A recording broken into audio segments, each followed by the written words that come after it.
Good evening, ladies and gentlemen. This is Jerry Sansing with another edition of South Texas News and Reviews. This is April 1st, which is Easter Day. It's also April Fool's Day. I don't know how that happened, but anyway, it sounds a little bit contra to one another. Anyway, please note this airs at Tuesday at 9 o'clock p.m. and Wednesday at 8 p.m. on Channel 10 public access. That's Grande and Spectrum, and I think AT&T.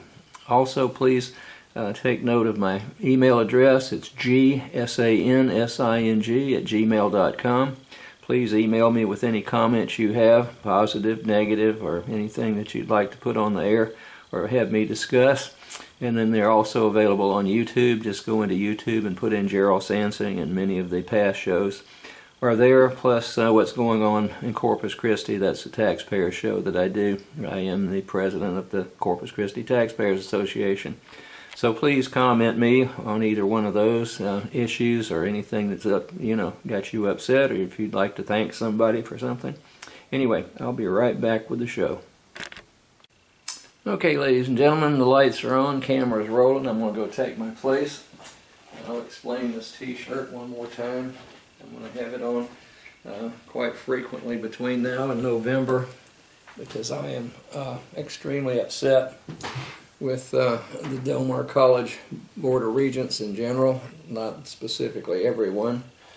But, I've been at Del Mar College since 1989. I came in August. Actually, I came earlier than that to clean up some very foul laboratories that were left by my predecessor. But anyway, I've learned a lot over the years about education at the community college level and so forth. So I think after 20 some odd years, almost 30, that I can assess what goes on at Del Mar College. So I'm going to ask you, and this is, I usually post this, but I'm just going to hold it up. There's our buddy Jiminy Cricket raising Cain with Pinocchio. When he lies, the nose grows, and this fits an awful lot of politicians and so forth around here. So I'll drop it at that. Call your regents, call your city council people. That's the only way you're going to get anything done. Now, I have a t-shirt on that's got a logo. It's this one here, and I have created this one with some friends.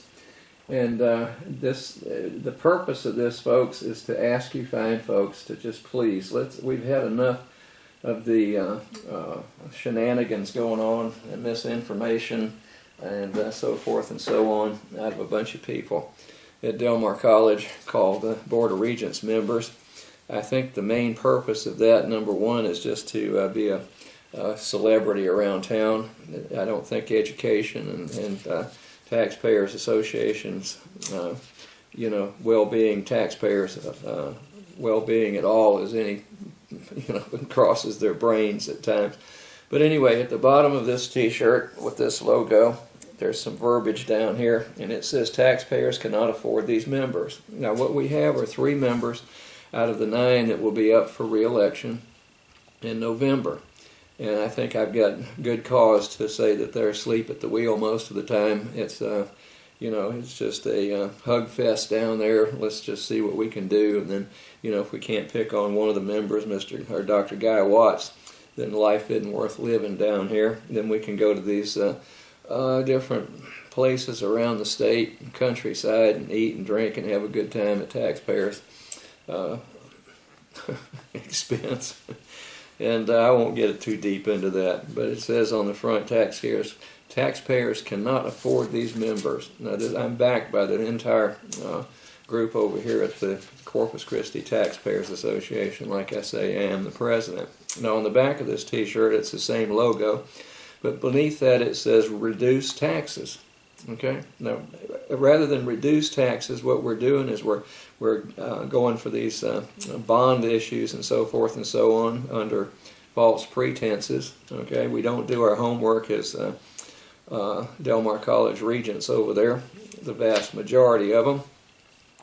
But, taxes are having to go up at least by 40% to pay for all these boondoggles we got going now. And that's before we go and try to finish Southside Campus. We're in phase 1 out of 3, that's 139, I think it was, $1 million, and to build a campus that we can't justify. And I'm going to give you some information about why they were asleep at the wheel, about the time that they decided to, without taxpayers' votes on it, buy that 95 acres plus of swampland out at Broadfield and Yorktown to build a campus for 20,000 students. Now I'm just going to interject that I've followed the numbers since 1992, and we haven't, there has been no increase. It's been flatlined mostly. Okay, there are a couple of years where it went up a little bit and then down a little bit, but statistically it's a straight line into this year. Okay, so we do need to reduce taxes. We can't afford this spending and spending and spending and put our taxpayers in liability for hundreds of millions of dollars. Okay, like $600, $700, $800 million. Okay, before it's over with, you taxpayers are going to have to pay that one off, folks. And at the current rate and so forth and so on, it ain't never going to happen. We're broke. Del Mar College is broke. Reduce administrative bloat. Now what we've got is we have an administration that has been bloated to just out of proportions. Okay, we've got more deans and vice presidents and directors and assistant this and assistant that than we have students, I believe. So we need to reduce this administrative bloat. We've got most of them over there making well into 6 figures, and then we're paying incoming master's degree and PhD professors for a 9-month contract, less than what CCISD hires the teachers for with a bachelor's degree. Okay, which is around $50,000, folks. But when we've got, administrators making 3 to 4, and then in one case 6 times more than that for doing nothing, then it kind of chaps my hide. Okay, we need to reduce the tuition, not keep it going. It's been raised a couple of times here recently. And then we need to really, this 4th one is most critical. We need to increase academic standards. We have developed a horrible reputation in the wild world of education at Del Mar College. Okay? Now, then I'm just going to go ahead and jump off on this right quick. Girl's death result of disregarding traffic laws. That was Nick Jimenez. That came out today, Sunday. It's on the front of the local page, and he has a good point there. We have so many idiots around this town that totally disregard the safety and of our fellow drivers, and in this case, kids run over and killed at King High School. I mean, that's a tragedy, folks. And then they'll say, well, it's just everybody driving like that. No, it's just the few. And we've got a drug addict, alcoholic, mentally disabled individual who's driving around in the streets. And I'm not buying the fact that you reach down on the floorboard for a pack of cigarettes, folks, and you hit something, you think it's a speed bump, and then you go down the street and look at the bumper, and then you take off from there. Okay, I think the man ought to be, just thrown under the jail for a lifetime. And the 16-year-old girl, Rayanne Garza, and her parents. I mean, good Lord, folks, because some idiot has to smoke a cigarette, he claims, and then he goes home after probation has been set. What do they call it? The bond was set, and he starts drinking beer and smoking dope and all that good stuff, and wonders why they threw his ass back in jail. Throw him under the jail, folks. That's what he deserves. And then that's a tragedy. So, my condolences to anyone that was harmed over there, and particularly the relatives of the young lady that was killed over there. I mean, that's I just don't know what to say. If they'd been one of my daughters, and my youngest went to King. Actually, both of them did. Both of my daughters went to King. I can't imagine,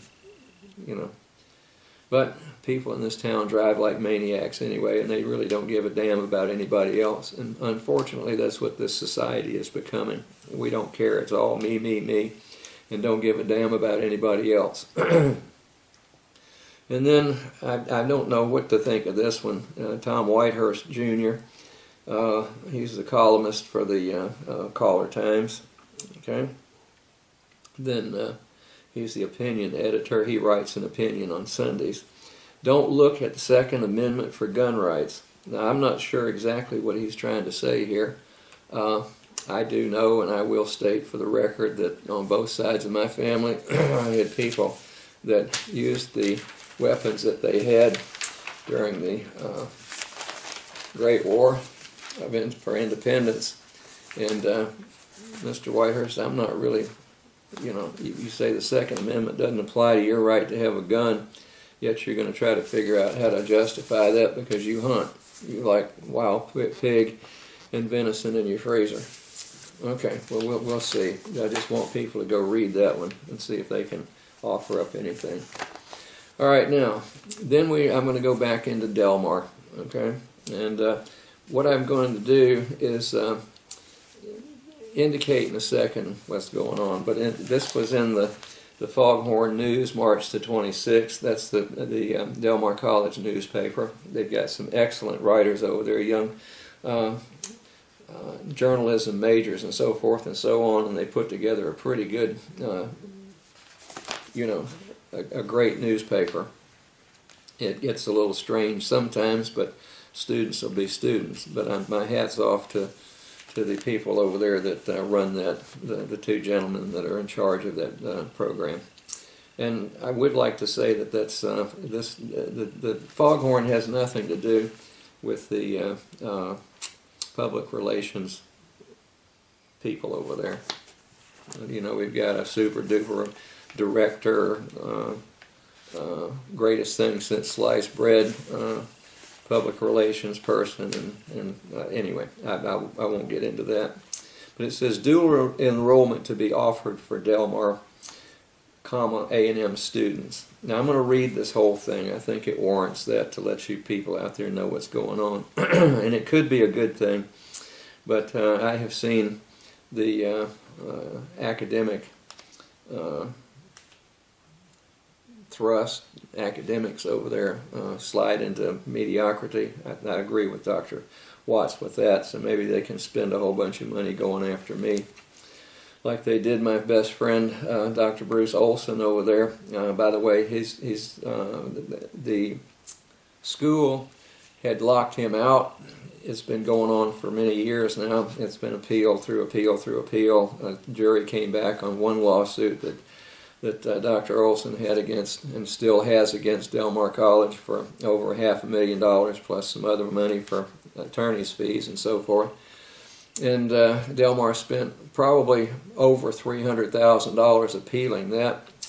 The Court of Appeals 13th said Olson's still on board. So did the Texas Supreme Court. It went to court. The jury said he's still on. He's got this many damages. Pay the man. And now, through their infinite wisdom over there with Mr. Augustin Rivera Jr., who's the general counsel at Delmar College now, and Mr. Philip McKinney, who's the Delmar College insurance's attorney, between those two blithering morons, they're going to go ahead and try to save face, I guess, and appeal it one more time. And all I can say is, with several other lawsuits by that man against Delmar pending, folks, we're in for a bloodbath. Okay, I don't know how we're going to keep the doors open. All right, unless we do go to the administration's. I think their goal is to get rid of all tenure and tenure track full-time faculty members, and then go ahead and hire nothing but adjuncts. It's cheaper. It'd be the model that they've got up there at Coastal Bend College, which is coming apart at the seams. They're academically probably about as low as you can get. Delmar is headed that way, unfortunately, with the blessings of this administration, and many of the Board of Regents members don't give a damn.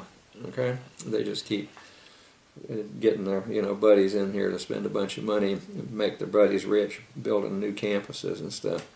Viking Islander program allows use of housing facility service more. This was Mark Young. He's a very intelligent young man. He's one of the, I think, probably the lead reporter over there at the Foghorn, and I've got a lot of respect for him. He's a very bright guy, and he's got a very bright future, as have many of the other graduates over there doing very well in their jobs as journalists across the country.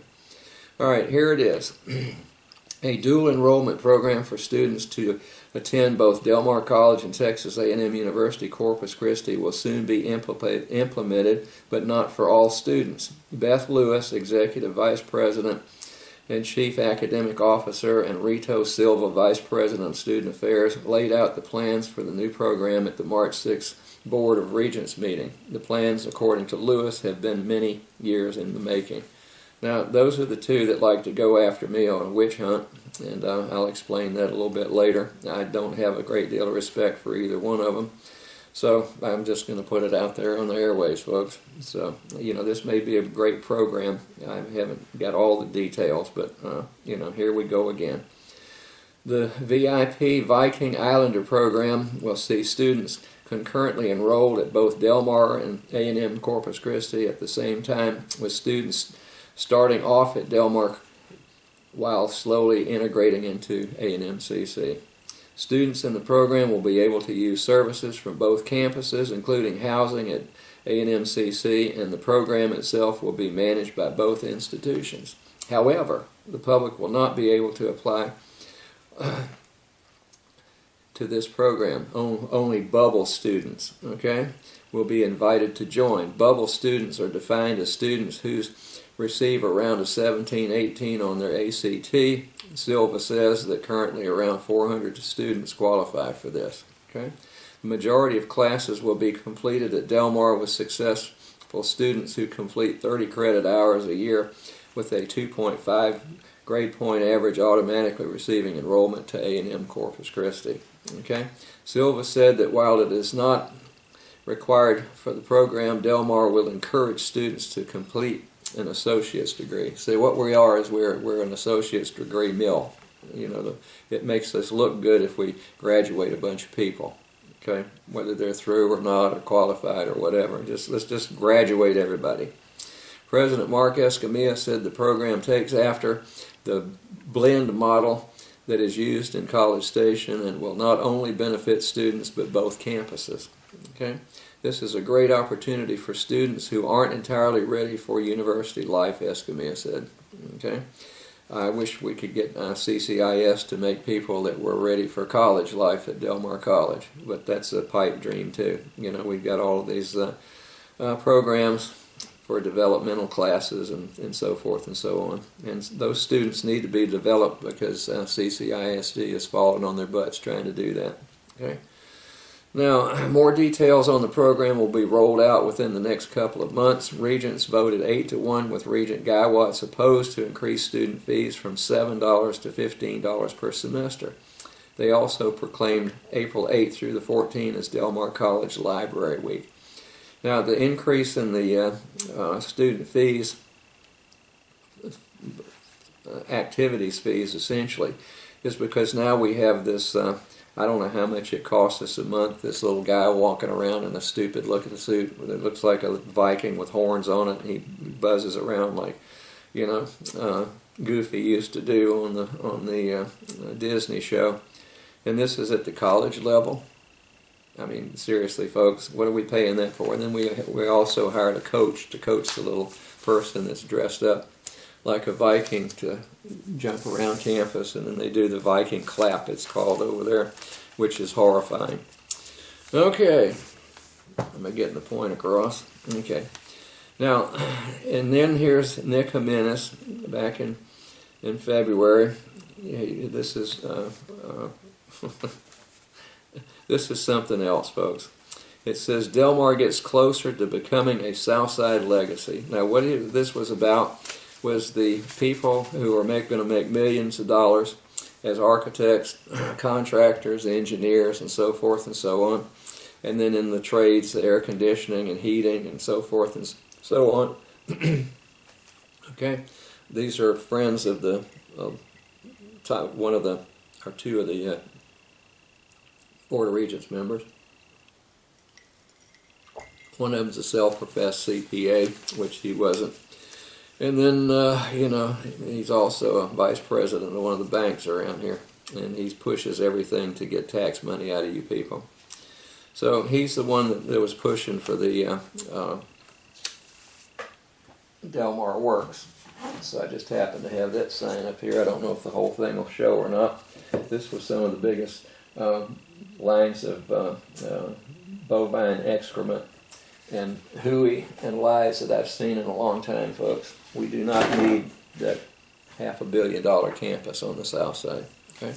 But this is when we pick up where they had picked some of the engineers and architects and so forth.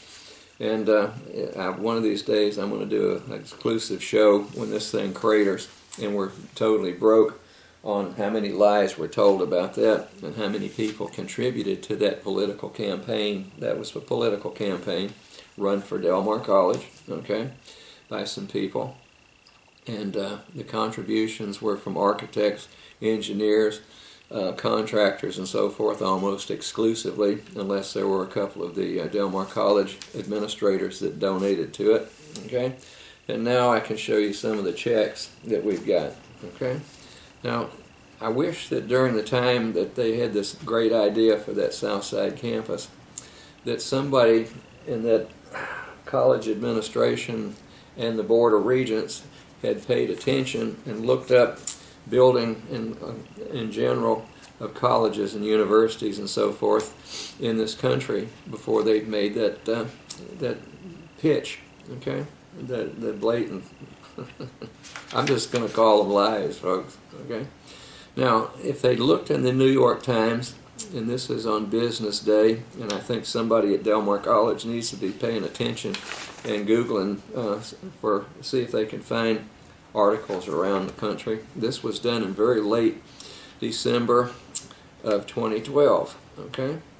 And it says building a showcase campus using an IOU, okay? And that's exactly what they're doing, folks. You know, you taxpayers out there are the IOU that's going to have to pay for. Ultimately, I'd say if I had to predict by the time that Southside campus was complete, if we at Delmar College taxpayers and so forth, and the students are also implicated with that debt, owe anything less than $750 million, I'm going to be real surprised with the new campus, with the change orders. That's another trick to play, you know, to get more money. I'll explain that to you. That's when you low bid it and then you say in the middle of it, oh, well, we're in the middle of this building, we can't stumble here. So we're going to file a change order so that the administrators around here, especially for the city and Delmar College, can say, oh, well, we'll pay you more money. And we understand inflation. Ah, Lord, you know, it's all about taking your money, taxpayers. Okay. Now, this one was by Andrew Martin, December 13th, 2012. It says, some call it edifice complex. Okay. Others have named it Law of Moore or Taj Mahal syndrome. That means we're going to build these wonderful buildings.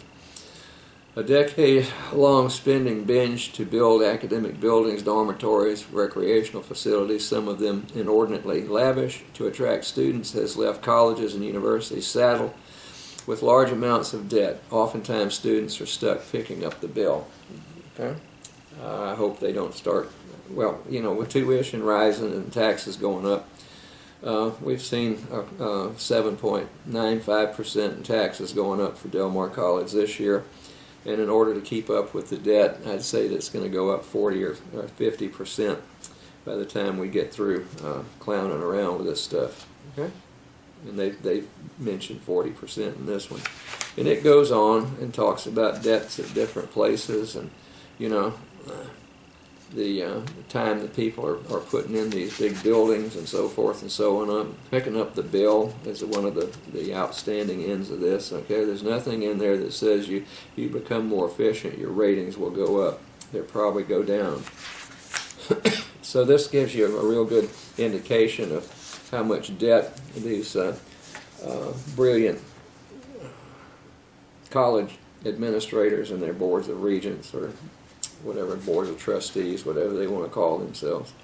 So, I don't know what to tell you. Now, as if that wasn't enough, Then there was another one that came out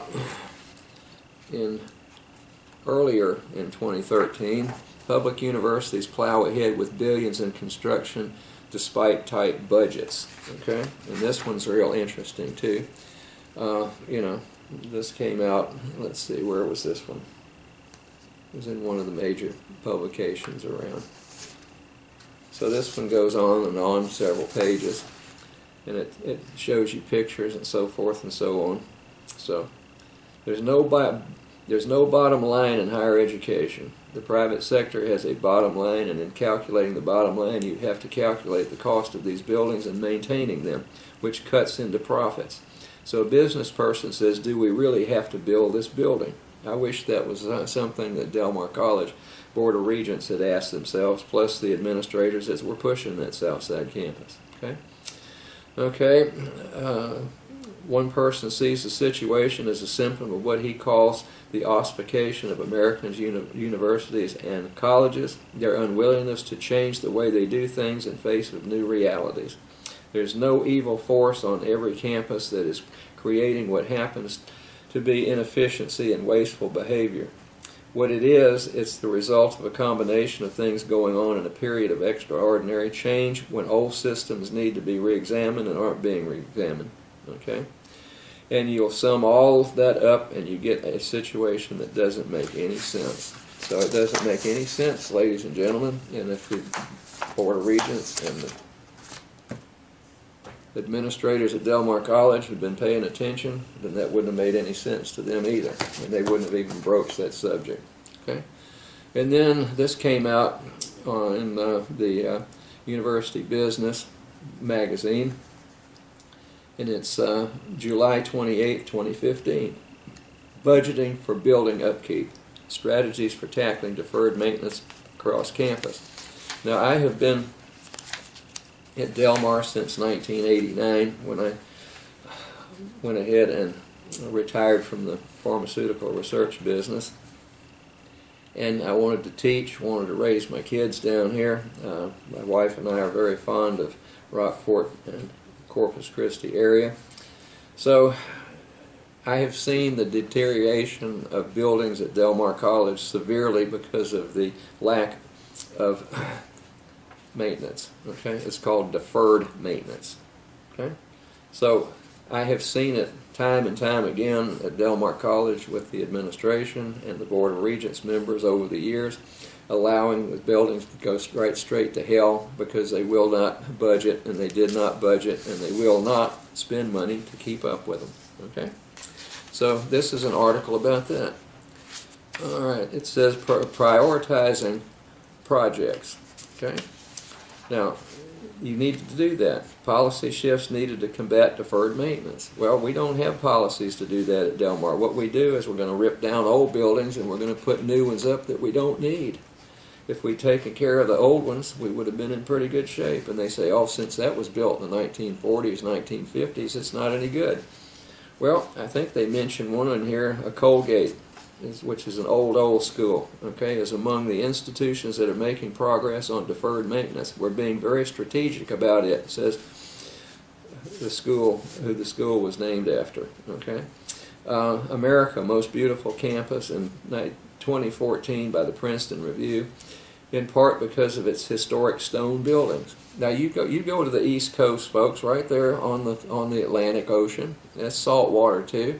And they've got buildings that were built in the 1800s that are still standing. And we've got buildings that were built in the 1950s and we're tearing them down. And you walk in and they're moldy, the foundations are crumbling, and the roofs leak, windows leak, they're not glazed properly, and so forth and so on. And what we do, we just go ahead and tear them down, and then we're going to put a bunch of money on the taxpayers' back to pay for more. So you figure it out. Okay, so we do need policy shifts needed to combat deferred maintenance at Del Mar College. Okay, finding a new venue stream. Okay, well, let's just see if we can find somebody that'll pay a little bit of this, that, and the other. Okay, but no, they're heaping all this stuff, all these wild ideas, this pie in the sky, horse manure, on the backs of the Corpus Christi Taxpayers Association. I mean, the taxpayers, and the association is really rather perturbed about that. Okay? It says borrowing maintenance funds. Public universities rely heavily on state funding to help maintain their physical plants, with borrowing the primary means of funding maintenance and repairs. That's true. Okay? Now this state legislature, in all their wisdom, they're trying to water down academics, all your elected officials who are such fabulous educators. They know all about that. Then they're cutting funds for that. And they're cutting the number of hours it takes to get a degree. They're watering things down. They're allowing people to ignore prerequisites, even though faculty are the ones in charge of deeming what prerequisites are needed. I know I go through that. I've got certain prerequisites for my classes. In particular, I teach an awful lot of pre-nursing microbiology, and I don't know how I could teach that without having them know a little bit about chemistry. And I asked him, I said, how many of you know what it takes to cure about 89–90% of the disease processes that go on in this world? Well, drugs. I said, what are drugs? Well, they're chemicals. Okay. So that's when we have problems like, students dumping Mylanta into veins and killing patients and so forth and so on. So if you know a little bit about the chemistry and how to calculate dosage calculations, which is in the pre-nursing micro prerequisite list, then, it doesn't work. And then I've got people that don't use prerequisites for their prereqs to my major class, and those people come in, can't use a microscope, and don't know how to find a kidney in a mouse when we do a study. So you don't know how to, like I say, it's all for golly gee whiz manure that goes on these days. And then we post research programs. Now the research programs that were here, they're new cutting edge. They only started in Russia in 1920. That's cutting edge, isn't it? New stuff. And then they go through these little Mickey Mouse experiments and so forth and so on, and then they publish that they have got a treatment for a certain thing, and that is trademarked. Okay?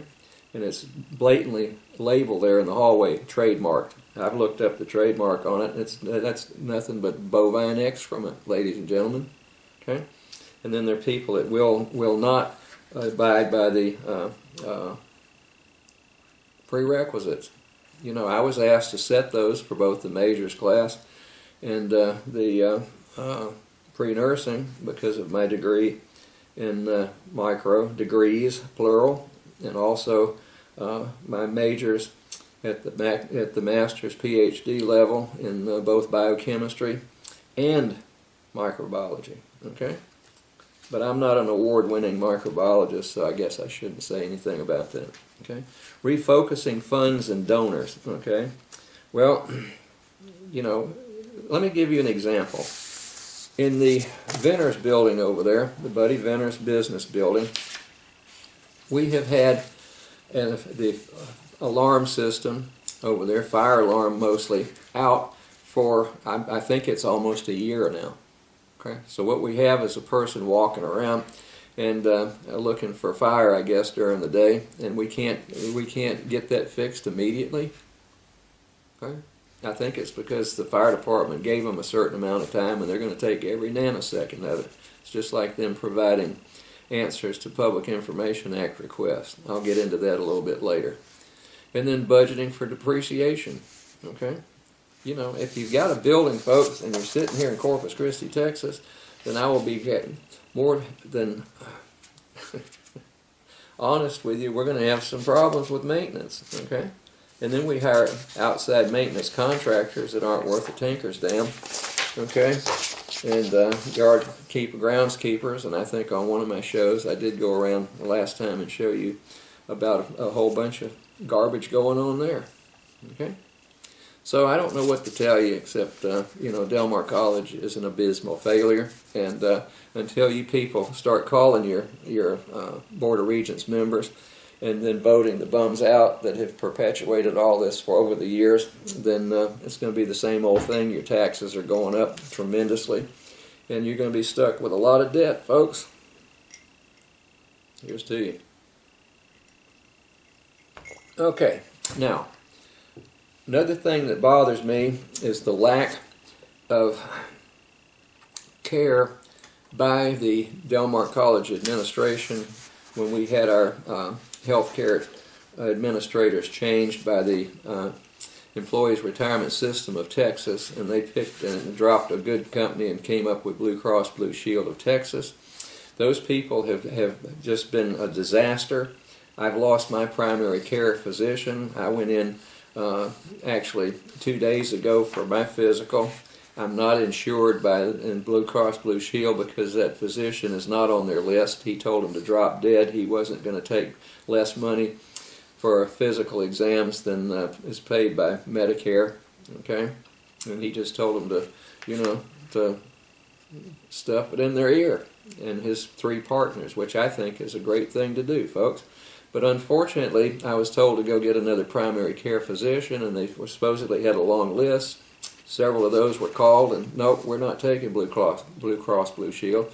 They essentially, bottom line, they're a bunch of shysters. It's just that simple.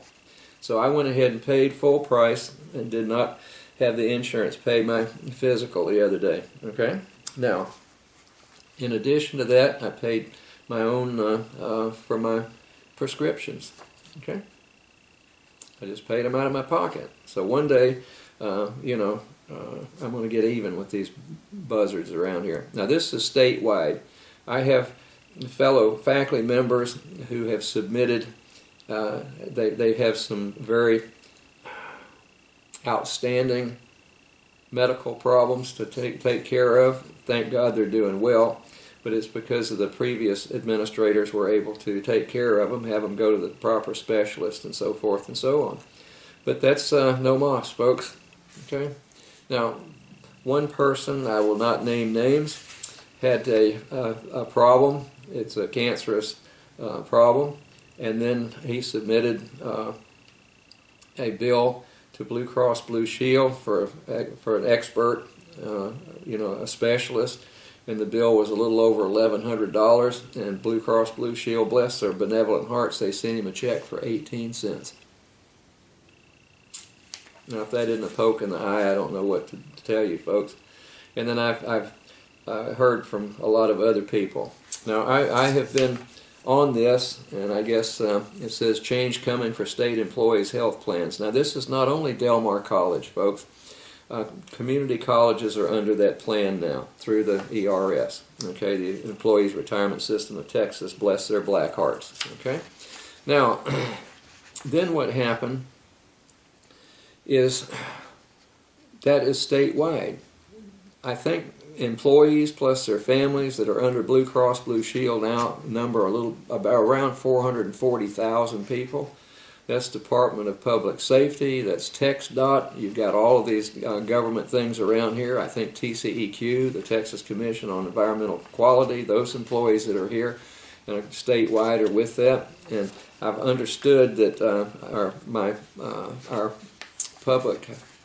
Human Resources Department, which should have been all over this before it happened, and been told about that there would be no urologists in town that would take Blue Cross Blue Shield and a lot of other discipline specialties, then I think they should have been on top of that.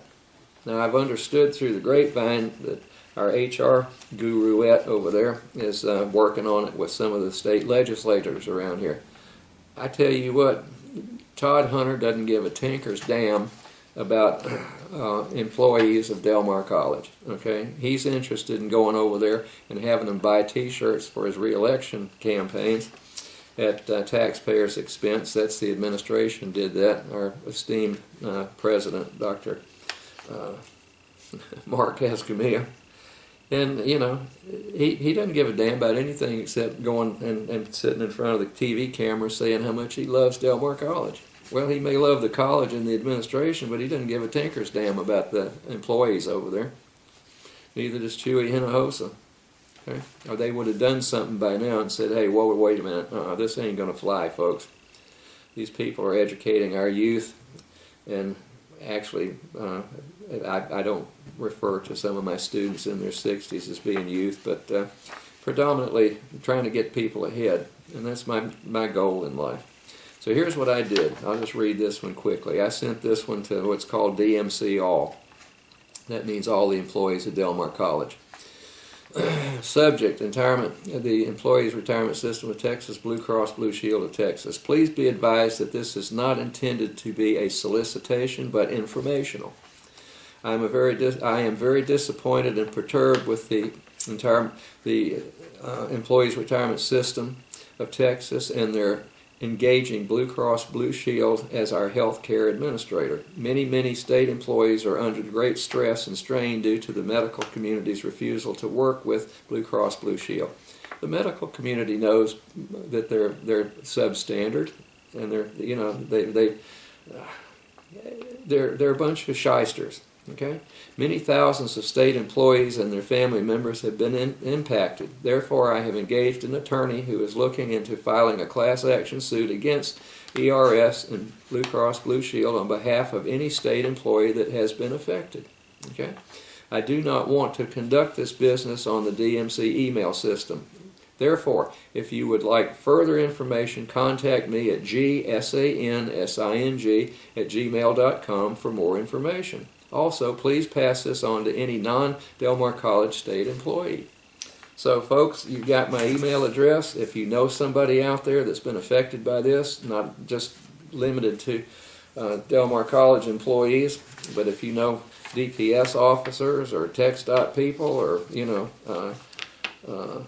Texas Commission on Environmental Quality and so forth and so on, please give them this information and tell them to email me. I'm soliciting, and I'm going to get a set of class action lawsuit attorneys, and I'm going to have at it.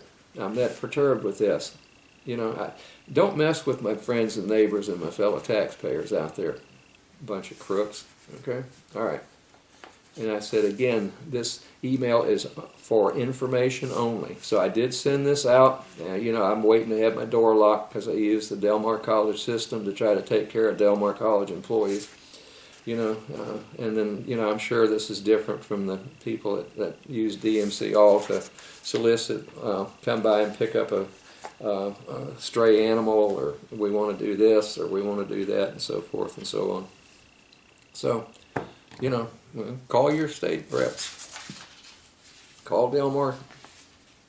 Where was the Board of Regents when this happened? There's a big gap between this administration and what is passed on to the Board of Regents at Del Mar College. Okay? For instance, that lawsuit with Dr. Bruce Olson, excuse me. I'm going to have to sip this. It's diet drink. I can't take the sugar. Okay. Now, so what happens is the administration and the attorney, the general counsel, who employs a very expensive attorney group, Graves Daughtry, etc. up there. Mr. Christian is one of the members up there in Austin, and they're spending anywhere from $18,000 to $48,000 a month to have them come down here and help out with that particular lawsuit. And then the jury comes back and says, hey, after all these years and all these thousands and hundreds of thousands of dollars, then Dr. Olson's still employed. Okay? And then I went to the hearing the other day. They had wanted to put in some more information and get some more information and have the judge do something down there. That's the County Court at Law 2. Ms. Gonzalez. Then she denied all that the Bruce and his attorney asked for. They just, hey, go away, leave us alone. We're going to go ahead and the Del Mar College has, Mr. Augustin Rivera has gone ahead and appealed that court decision by 6 jurors and so forth and so on.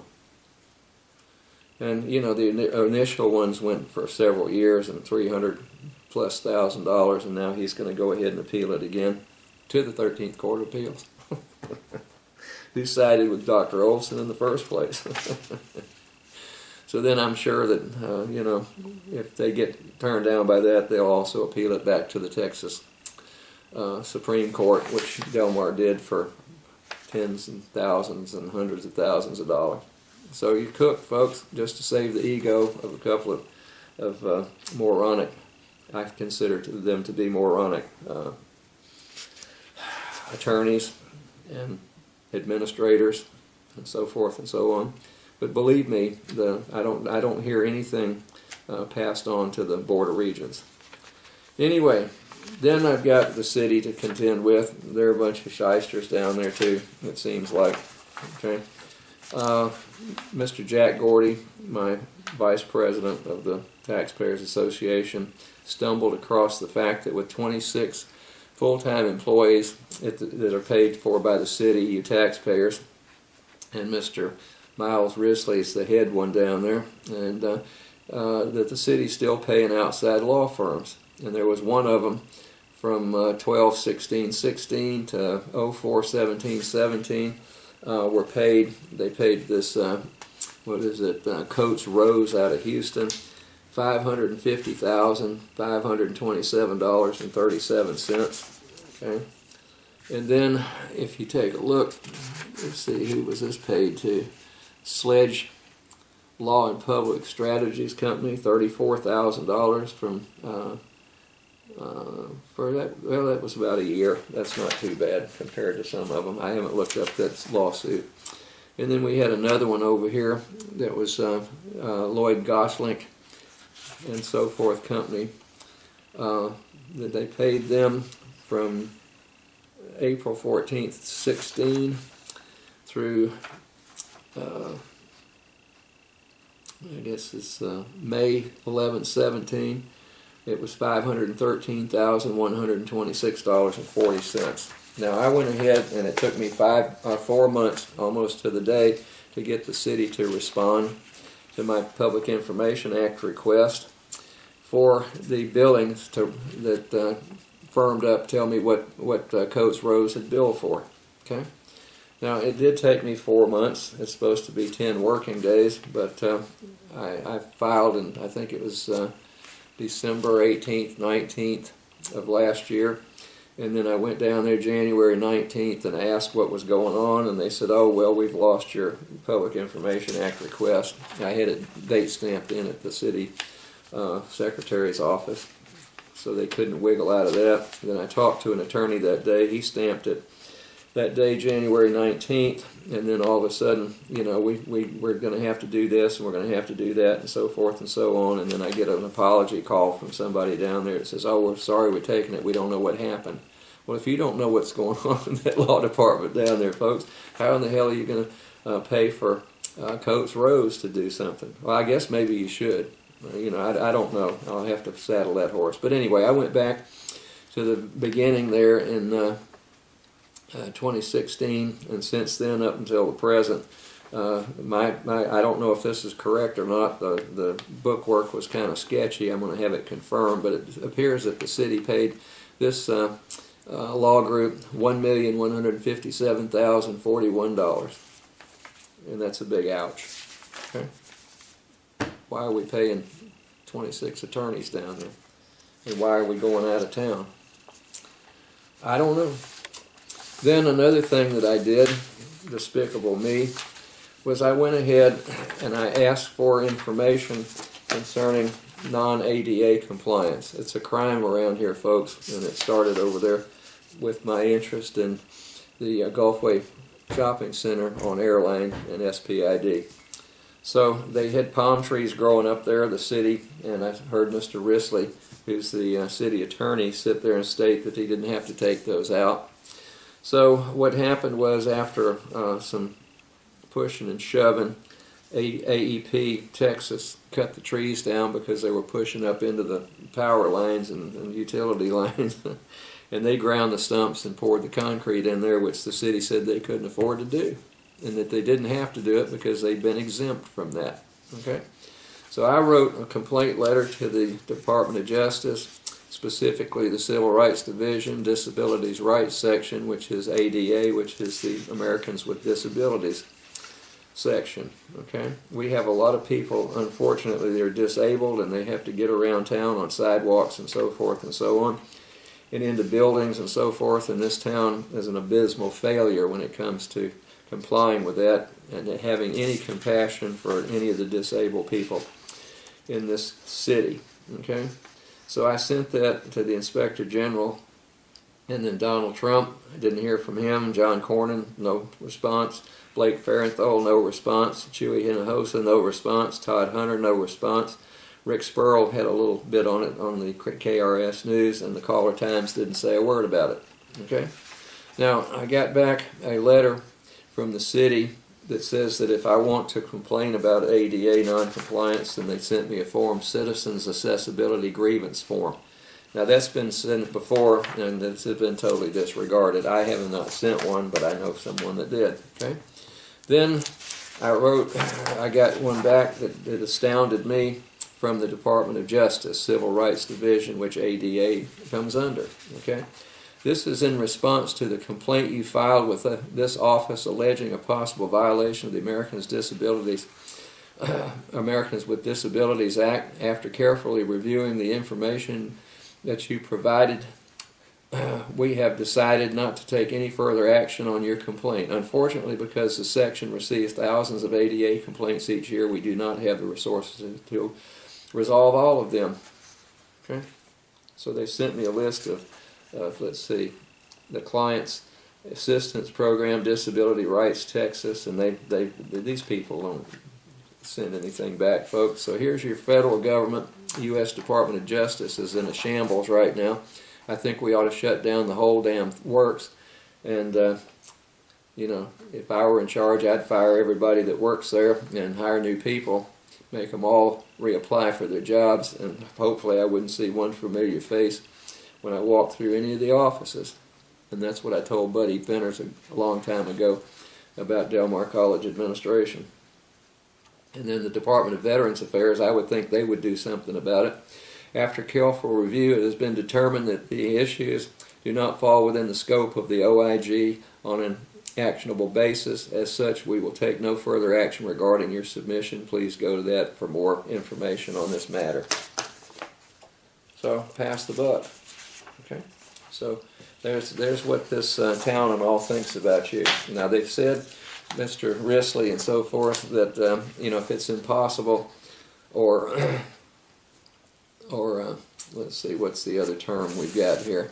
Impractical to conform to ADA, they don't have to do it, and they have special waivers for that. Now he's been asked by several people, in particular Mr. Jack Gordy of the Taxpayers Association, to provide us, the Taxpayers Association, and anybody else interested with that, with documentation that he has been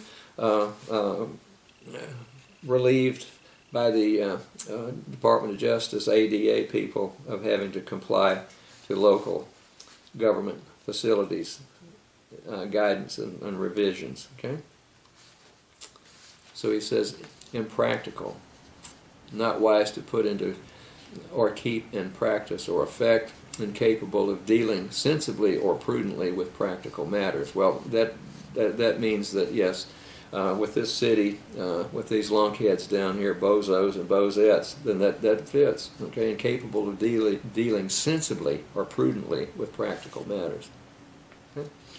Then if you look up impossible, okay, extremely undesirable, extremely awkward or difficult. Yeah, well, that's what it is downtown, folks. You know, that running of that whole city is very awkward and difficult for them people to do the right thing. Incapable of being or occurring. Well, it's incapable of this city to hire people that can get things done because our elected officials condone all that crap. Okay, then I'll heading down the home stretch here. I've got about 5 minutes left. City to sell 3 parks in budget crunch. Okay, they, you know, money will go to departments enrichment fund, which is the Parks Department, I guess, Parks and Recreation. That's what we need. We can't take care of what we got because we're not conscious of what's going on. Then another one that really shocked me. This came out on March the 30th. after that horrible bridge collapse that killed people there in Miami, Florida. I mean, really, folks, that just was a new high in competency and so forth and so on. Here's one that piqued my interest right off the bat, horrified me. Collapsed bridge firms working in Corpus. So the one that's going to build this bridge, New Harbor Bridge out here, is the same company that put together that pedestrian walk there in Miami at Florida International University, and it collapsed, and here we are, we're spending, I forget how many billions of dollars. That same company is going to build this bridge out here.